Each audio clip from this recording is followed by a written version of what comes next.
Ozú, mi arma, qué salo que eres. Esta mala imitación del acento andaluz muestra uno de los usos que en castellano damos a la palabra sal. Una persona que es salada, que tiene gracia, que tiene arte, como dicen ellos. Pues en la Biblia también la palabra sal se utiliza con esos significados y otros más.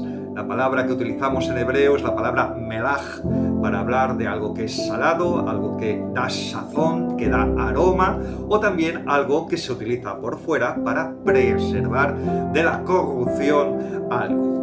Uno de los sentidos en los cuales se utiliza, en Levítico 3, dice que no podías presentar ninguna ofrenda delante de Dios sin que tuviera sal. ¿Por qué?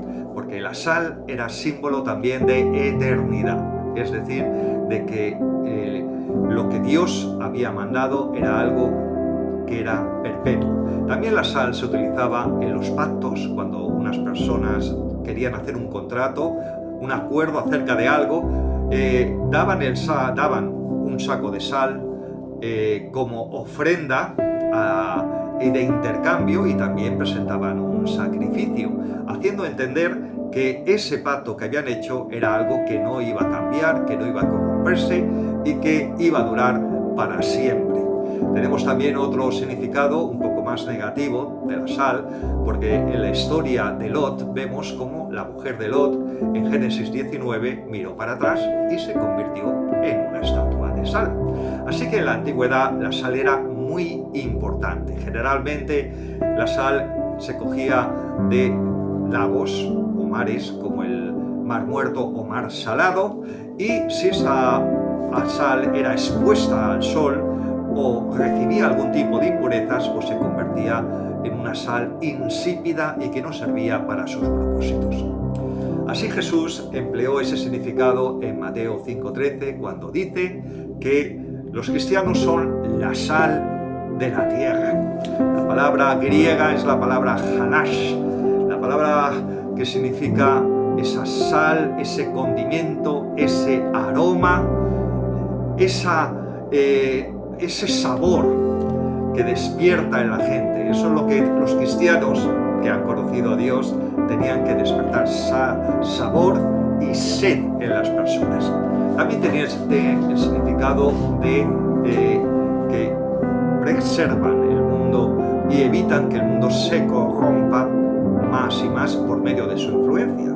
Es decir, un cristiano tenía que ser un verdadero influencer en su entorno familiar, en su entorno social, para evitar que este mundo se corrompa más.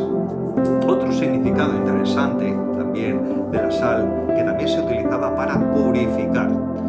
No era la sal en estado ya hecho polvo, sino que era la sal que se extraía de la tierra, lo que llamamos los minerales de sal, y las aguas muy contaminadas eran pasadas por medio de estas rocas salinas y se producía una purificación de ellas. Así que también el cristiano sirve para purificar en los ambientes más corrompidos que puedan haber. El apóstol Pablo también utilizó esta palabra para decir que en Colosenses 4:6 que todas vuestras palabras estén sazonadas con sal, para edificación de los que oyeren, como lo que estás oyendo ahora mismo. Es decir, que el Espíritu de Dios producía que cuando tú hablas haya una gracia, haya un olor a Dios, un aroma a Dios, que aquel que te esté escuchando esté edificado. Por último, Jesús nos dio una advertencia en el libro de Lucas, capítulo 14, cuando dice qué pasará si la sal pierde su sabor.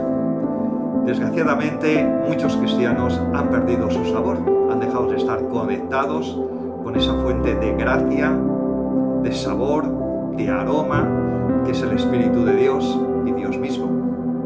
Entonces dice Jesús que no van a servir para nada, van a ser cristianos inútiles. Desgraciadamente hay mucho cristiano inútil por el mundo.